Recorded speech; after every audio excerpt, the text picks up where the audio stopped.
तो बच्चों इसके पहले हमने कुल टोटल 11 क्वेश्चन डाले थे और अब इसके आगे हम 11 क्वेश्चन के आगे 12 क्वेश्चन हैं जिसे हम देखेंगे।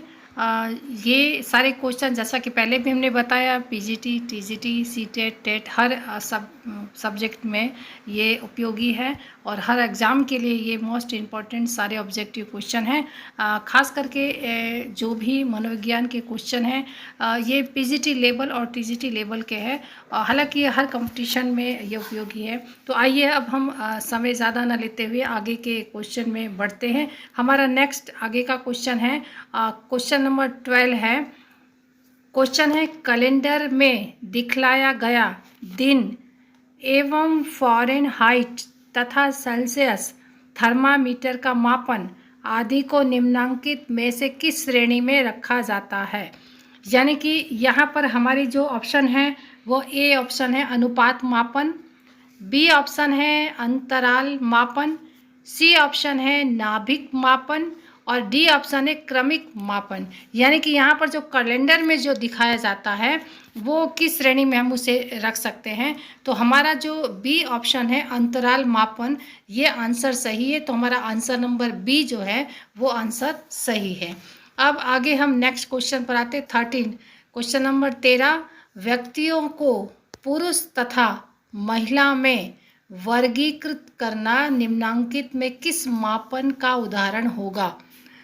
यहाँ पर हमारे ऑप्शन है 4। पहला ऑप्शन ए है नाभिक या वर्गीकृत मापन, बी ऑप्शन है क्रमिक मापन, सी ऑप्शन है अंतराल मापन और डी ऑप्शन है अनुपात मापन। तो यहाँ पर व्यक्तियों को पुरुषों तथा महिलाओं में वर्गीकृत करना किस मापन का उदाहरण। तो यहाँ पर ए ऑप्शन हमारा सही है नाभिक या वर्गीकृत मापन, यानी हम वर्गीकृत करते हैं महिला और पुरुष में। ठीक है, तो ए ऑप्शन हमारा सही है। आइए अब हम 14 क्वेश्चन पर आते हैं। क्वेश्चन है हमारा मान लिया जाए कि मोहन की बुद्धि लब्धि 70 है तथा सोहन की बुद्धि लब्धि 140 है। इसके आधार पर हम निम्नांकित में से किस निष्कर्ष पर पहुंचेंगे।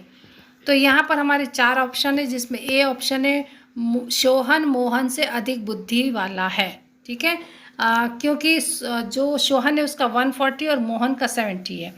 बी जो है ऑप्शन सोहन की बुद्धि मोहन की बुद्धि से 2 गुनी अधिक है।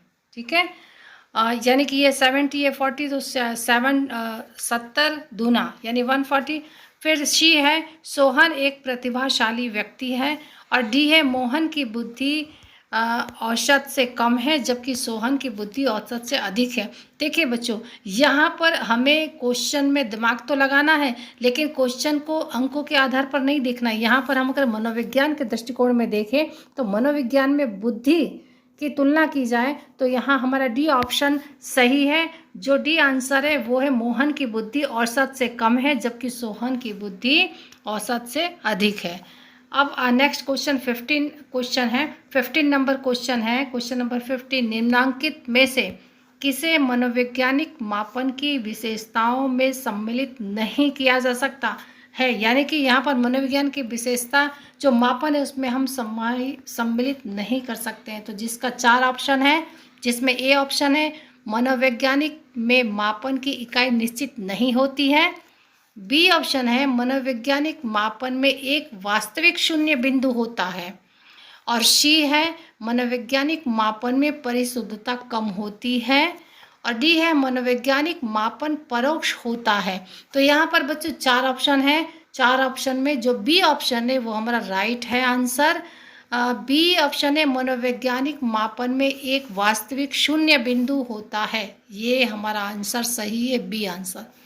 अब नेक्स्ट क्वेश्चन 16 पर हम आते हैं। क्वेश्चन नंबर 16 है निम्नांकित में से किसे मनोवैज्ञानिक अध्ययनों की विशेषताओं में शामिल नहीं किया जा सकता है। तो यहाँ पर हमको लगता है कि क्वेश्चन रिपीट हुआ है शायद, है ना। ये क्वेश्चन रिपीट है, चलिए कोई बात नहीं, रिपीट है फिर भी हम इसको क्लियर कर लेते हैं। निम्नांकित में से किसे मनोवैज्ञानिक अध्ययनों की विशेषताओं में शामिल नहीं किया जा सकता है।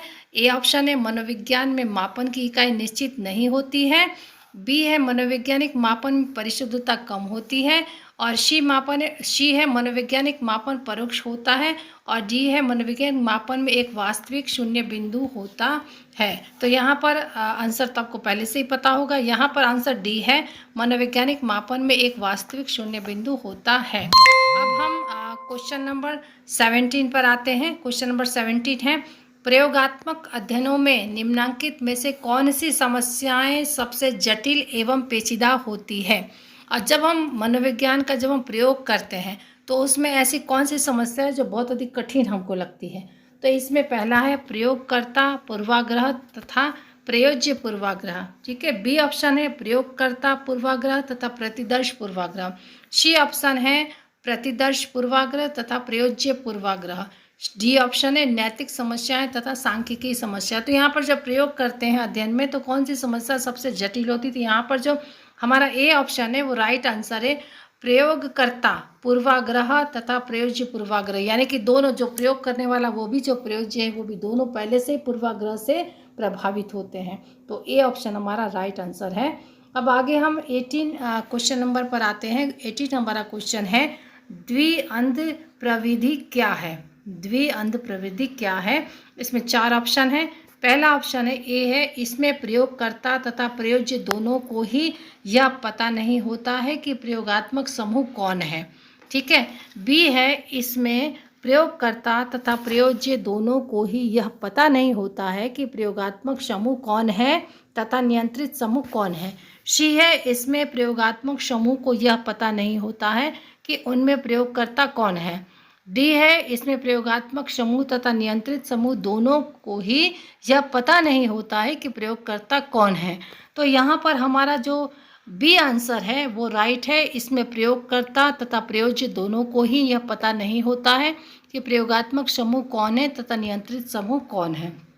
द्विअंध यानी कि प्रयोगात्मक कौन है और नियंत्रित, दोनों में से ये पता नहीं होता है। तो बी ऑप्शन हमारा राइट आंसर है। आगे 19 क्वेश्चन नंबर है।